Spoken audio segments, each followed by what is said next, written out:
Hello and welcome to IndiTalk.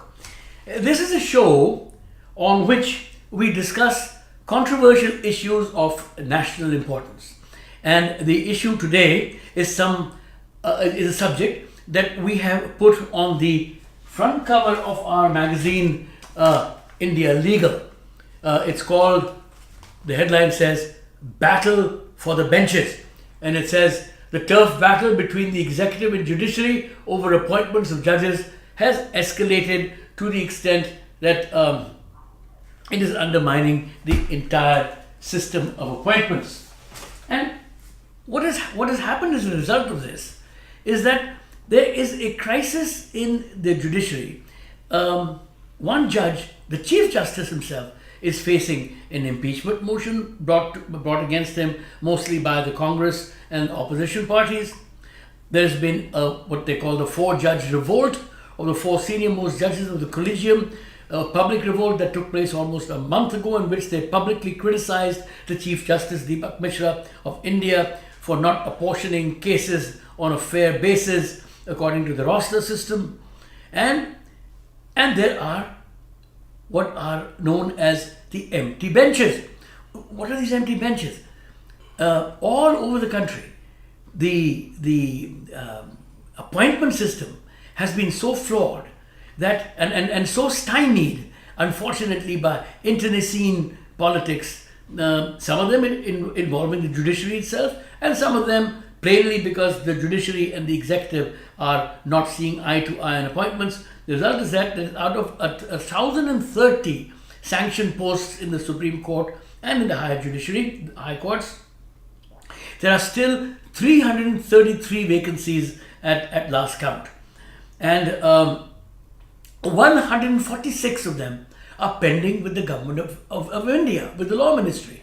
See, the system is that the Collegium, which is the Supreme Court Chief Justice, and four of his senior colleagues, they get together and on the basis of various recommendations and merit, they send names to the Union Government of India, which are routinely forwarded to the President for his signature, and the appointment is made actually by the President, even though the recommendations come from the judiciary, and the executive is used as basically a halfway clearinghouse for these appointments. And guess what?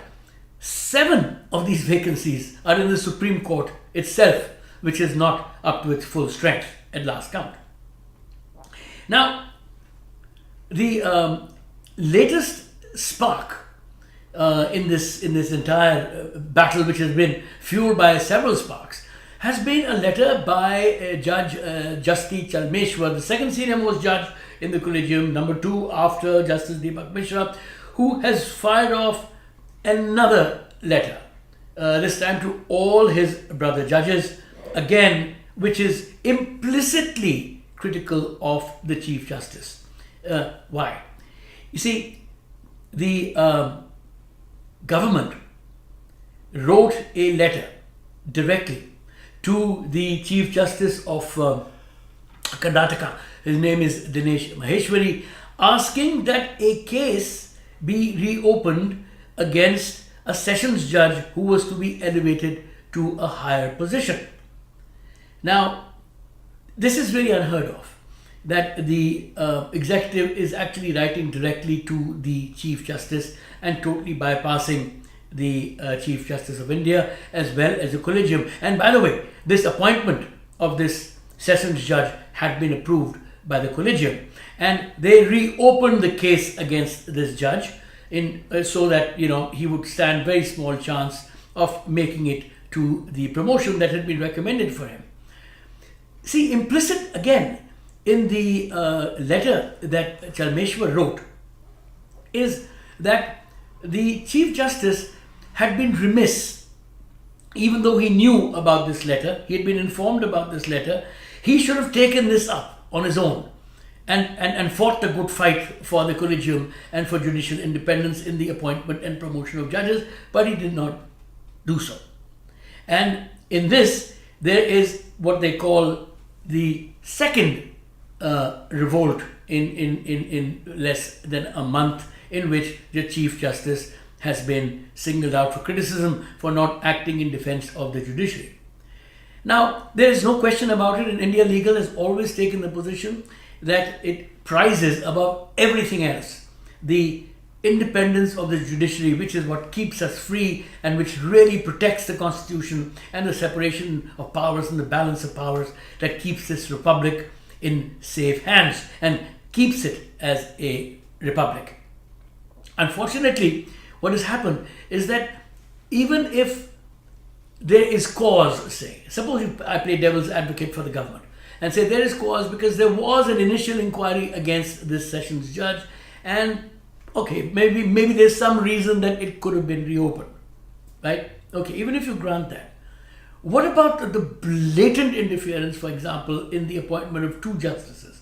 Like there is Justice K.M. Joseph of the Uttarakhand High Court, who was approved by the Collegium, and there is a senior advocate Indu Malhotra, who had also been approved by the Collegium to be elevated to the Supreme Court. The Law Ministry has just been sitting on these names. And there's a political reason for this. K.M. Joseph shot into prominence in 2016 when he basically overturned President's rule in Uttarakhand, which had been imposed there, and actually ordered a floor test. And the 9 legislators who had crossed over from the Congress side to the BJP were disqualified from voting in that vote. Obviously, he didn't make the BJP and the government very happy. Indu Malhotra is known for her independence. She's a very highly respected senior advocate, and her file just gathered dust. She would have been the 7th Supreme Court woman judge had she been elevated, and she would have been the first actually to have been elevated from a senior lawyer position directly to the Supreme Court. But she has now resumed practice, and there's very little chance that she will make it. But then there's a question that have the judges themselves made themselves vulnerable very often? I mean, supersession of judges by the executive is nothing new. It has happened, in Mrs. Gandhi's time during the emergency, in the infamous case in 1973 of Justice A.N. Ray, who superseded several judges to take the top post. That does happen. But what about judges and their own prejudices? And the prejudices, say, even of the Chief Justice. I'll give you an example. For example, to me, one of the most blatant cases of Judge Jayant Patel of the Karnataka High Court, who basically was recommended, who was qualified actually to become the Chief Justice of Karnataka, or even qualified enough to come to the Supreme Court. Because of his seniority, he had 10 months to retire. But 10 months before he was to retire, instead of being elevated to the Supreme Court, he was transferred overnight to Allahabad. Allahabad High Court. He resigned in disgust rather than to take this humiliation. Because after all, before that, he was at the Gujarat High Court. And this is the same judge who had ordered the inquiry into the Ishrat Jahan fake encounter case. And he had been transferred just before he was to take over as Chief Justice in Gujarat. He was transferred to Karnataka, and now from Karnataka, instead of making it to the Chief Justice or High Court, he went and resigned because he was transferred. Unfortunately, why didn't the Collegium stick up for him then? It seemed that Collegium, was it listening to the some voice from the executive branch? Was it in any way being intimidated? We don't know. We can't say for sure. But then Justice Chalmeshwar was also very much a part of the Collegium when this happened. Then some great judges like Justice A.P. Shah, the iconic judge of the Delhi High Court, the Chief Justice of the Delhi High Court, once the chairman of the Indian Law Commission. Well, he couldn't make it to the Supreme Court because insiders say that the then Chief Justice Kapadia had a personal rivalry with him, and because of that, he was not, he couldn't make it to the apex body where he could have made a terrific contribution. Gopal Subramaniam, everyone has heard that name, senior advocate. He's been in all kinds of attorney general positions, and he's been recommended, and the executive took out a virulent newspaper campaign against him. It was really like yellow journalism against him, and I don't think the collegium at that time fought hard enough. This was a time when Arun Mishra and others, Goel and Rohinton Nariman were being elevated to the Supreme Court. The only person who lost out in that time was Gopal Subramaniam, who unfortunately, again withdrew his name in disgust, saying that I don't want to get into this gutter fight.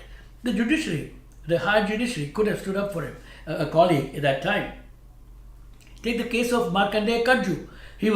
Kadju was a very, very outspoken person, but extremely well respected judge. And anyway, a lot of people say that that what the four judges who spoke out, the judges' revolt, as they call it, Charmeshwar and Justice Rajan Gogoi, etc., that they did well to speak out because they spoke out for the independence of the judiciary. Well, here was Kadju, who had spoken out basically also in a similar way critical of the court in a certain case which he thought had not been handled well by the court, but he was actually insulted and humiliated by Judge Gogoi. Judge Gogoi, who is one of the four rebel judges today, or the so-called four rebel judges. He was actually summoned. He was put into to the bench that was headed by Gogoi. He was charged with contempt of court and had to apologize, and was led out of the court by various marshals.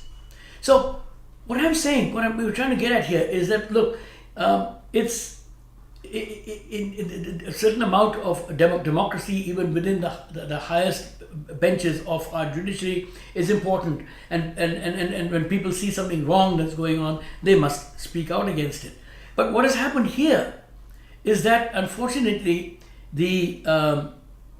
because of some of the judges themselves making themselves vulnerable, the executive has taken advantage of this and is now begun the process of politicizing the politicizing the judiciary, and the result of that is not very good for Indian democracy, and it's not very good for filling the vacancies on the benches, which are one of the biggest problems of the Indian judicial system.